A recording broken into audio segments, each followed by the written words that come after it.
नमस्कार। इस वीडियो में हम देखेंगे कि कुंभ महाकुंभ का जो पर्व मनाया जा रहा है 13 जनवरी से 26 फरवरी तक प्रयागराज में, उसके बारे में कुछ जानकारी करते हैं। बहुत सारे लोग, ज़्यादातर लोगों की मान्यता है और वो इस बात को मानते हैं कि इसका शुभ फल हम लोगों पे मिलेगा वहाँ संगम पे स्नान करके, ये सभी जानते हैं।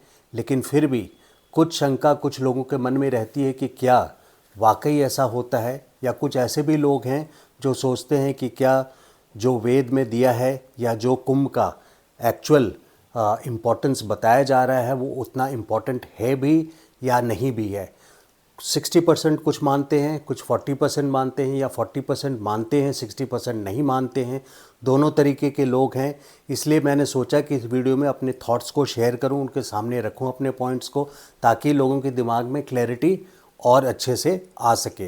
तो एक ज्योतिष दृष्टिकोण से इस वीडियो को बना रहा हूँ, जिसमें ये है कि आप ये देखिए कि मॉडर्न साइंस से मेरा मतलब है जो रिकॉर्डेड साइंस है 2000 आफ्टर डेथ से लेकर के अभी 2025 है, उसी तरह से 2025 ईयर्स में जो रिकॉर्डेड हिस्ट्री है हम लोगों के सामने की, उसमें हम लोगों ने बहुत सारी चीज़ें ऐसी रीडिस्कवर की है जो पहले ही बुक्स में, ऋग्वेद में, वेद में, पुराण में मेंशन की जा चुकी है, डिटेल में लिखी जा चुकी है।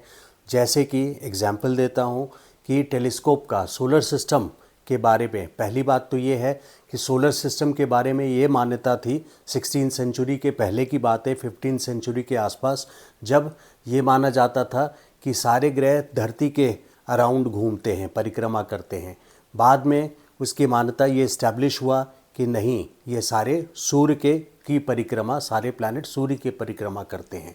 उसी तरह से 1608 में जाकर के टेलीस्कोप की डिस्कवरी हुई नीदरलैंड्स में, और फिर 1610 में जो टाइम रिकॉर्ड की गई है, विकिपीडिया के हिसाब से डेट्स उठाए गए हैं, स्कॉलर्स और कंसल्टेंट्स के हिसाब से डेट्स उठाए गए हैं।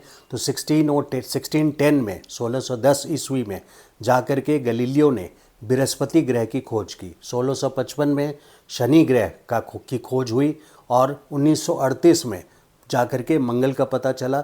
इन ग्रहों की चर्चा ऋग्वेद में करीब 2,20,000 साल पहले, एक स्कॉलर के हिसाब से अगर विकिपीडिया का डेट्स लें तो 1500 BCE से 500 BCE जो वैदिक काल था, उसमें इसकी रिकॉर्डिंग पहले रिकॉर्डेड हो चुकी है।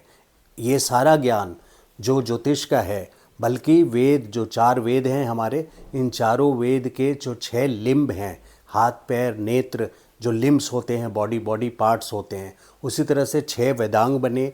छठा वेदांग वेद को समझने के लिए वेदांग बने, और छठा वेदांग जो है वो ज्योतिष है, जिसको वेद में नेत्र बोला गया है। तो ये सारे ज्योतिष जो हम रीडिस्कवर कर रहे हैं करंट मॉडर्न टाइम्स में, इस 2000 सेंचुरीज़ में, वो पहले से ऋग्वेद में मेंशन्ड है, और चारों वेद में मेंशन्ड है, पुराण में मेंशन्ड है। तो हम उसको अभी, अगर मॉडर्न साइंस की बात करूं तो एक और एग्जाम्पल ध्यान में आ रहा है, वो ये है कि अभी भी एक कंसल्टेंट डॉक्टर से मेरी बात हो रही थी जो हाली क्वालिफाइड हैं, FRCS हैं, उनसे बात हो रही थी कि वो जीव को कैसे पहचानते हैं कि कोई इंसान जीवित है या नहीं है। तो ECG जो लास्ट रिकॉर्ड होता है इंसान का, वो इंसान के आत्मा को एक इलेक्ट्रिक करंट मानते हैं। तो आप खुद सोचिए कि क्या हम सिर्फ एक इलेक्ट्रिक करंट हैं, या हम आत्मा हैं, चेतना हैं, जिसकी वर्णन वेद में, ऋग्वेद में, you will appreciate and agree कि हम सिर्फ इलेक्ट्रिक करंट नहीं हैं, हमारे में आत्मा है, चेतना है, हमारी अपनी बुद्धि है, ज्ञान है, जिन सब चीज़ों का वर्णन पहले ही ऋग्वेद में किया जा चुका है। तो चारों वेद में इन सारे ज्ञान का पहले से भरमार है, और उसी वेद की हिस्ट्री को भी हमें उतनी ही इम्पोर्टेंस देनी चाहिए जो हमारी मॉडर्न साइंस इस वक्त मानती चली आ रही है। तो आइए वापस आते हैं, कुंभ क्या है। कुंभ बृहस्पति जब एक पूरा साइकिल 12 साल में राशि का लगा लेते हैं तो वो पूर्ण कुंभ होता है, और जब 12 बार यही साइकिल कंप्लीट हो जाता है, परिक्रमा 12 राशि 12 बार कंप्लीट होता है, तो वो 12 गुना 12 144 साल में महाकुंभ आता है। तो महाकुंभ 2025 में वृषभ राशि में बृहस्पति हैं, और सूर्य और चंद्र मकर में आए हैं, तो प्रयागराज में महाकुंभ मनाया जा रहा है।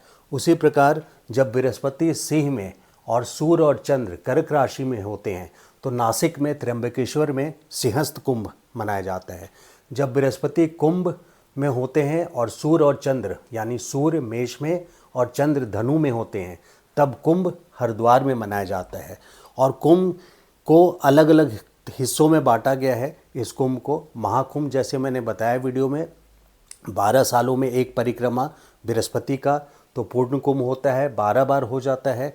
तो ये पूरी 12 साइकिल 12 गुना 12 144 ईयर्स 144 ईयर्स वर्षों पर महाकुंभ होता है। पूर्ण कुंभ हम हर 12 साल पर होता है। अर्ध कुंभ यानी हाफ आधा तो वो 6 वर्षों पर होता है। कुंभ 3 वर्षों पर मनाया जाता है और मघा कुंभ यानी स्मॉल कुंभ हर वर्ष मनाया जाता है। अब कुंभ के कुछ विशेष स्नान के जो डेट्स हैं वो हैं पौष पूर्णिमा 13 जनवरी जो सोमवार ये अभी निकल चुका है जब तक आपको वीडियो मिलेगा। मकर संक्रांति का स्नान अमृत स्नान 14 जनवरी मंगलवार का दिन था। मौनी अमावस्या 29 जनवरी बुधवार और अब जो आने वाला है वो बसंत पंचमी का है 2 फरवरी रविवार। माघ पूर्णिमा ये 12 फरवरी बुधवार और महाशिवरात्रि का 26 फरवरी बुधवार। अब दंत कथा इस कुंभ के पीछे ऐसा वर्णन है कि जब समुद्र मंथन किया जा रहा था तब देवता और असुर मिलकर के समुद्र मंथन कर रहे थे और समुद्र मंथन जब हुआ तब धन्वंतरी जो आयुर्वेद और स्वास्थ्य के देव हैं वो प्रकट हुए घड़ा लेकर के। कुंभ का अर्थ है जो संस्कृत वर्ड है उसका अर्थ है घड़ा, तो अमृत घड़ा में लेकर के प्रकट हुए। ये देख करके जयंत जो इंद्र के पुत्र हैं वो उस घड़ा को लेकर के दौड़ पड़े। वो जैसे दौड़ना शुरू किए तो ये घड़ा का अमृत 4 जगहों पे छलका। यही 4 जगह कुंभ मनाया जाता है। उज्जैन, नासिक में त्र्यंबकेश्वर, हरिद्वार और प्रयागराज, इन चारों जगहों पे छलका। जयंत 12 दिन तक दौड़ते रहे अमृत लेकर के, घड़ा कुंभ को लेकर के।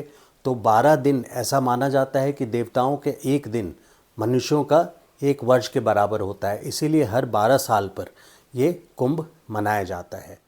कुंभ का जो अर्थ है वो सिर्फ मोक्ष पाना नहीं है।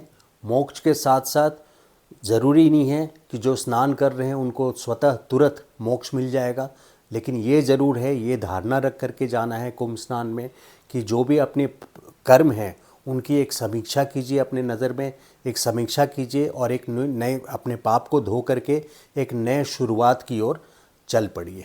तो आपको कुंभ की यात्रा मंगलमय हो, है ना। आप हो सके तो 26 फरवरी के पहले यथासमर्थ कुंभ का स्नान करके आइए। Thank you so much. नमस्कार।